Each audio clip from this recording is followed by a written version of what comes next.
শোনো আজকের এই ঘটনা আমি আপনাদের সামনে বলছি। আমাদের বাড়ির দক্ষিণ দিকে সইবের আব্বারের বাড়ি, যার ফুল ফর্ম ঝুলু হালদার।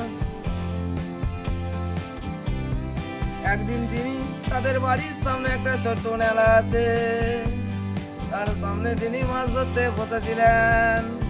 হঠাৎ করে একটা ব্যাঙ খেয়েছিল। উনি এই ব্যাঙটাকে তুলেছিলেন, কিন্তু তার ছেলে না দেখতে বয়ে বলছে, "ও আব্বা, আমি ওটা নেবো নেবো নেবো নেবো নেবো।"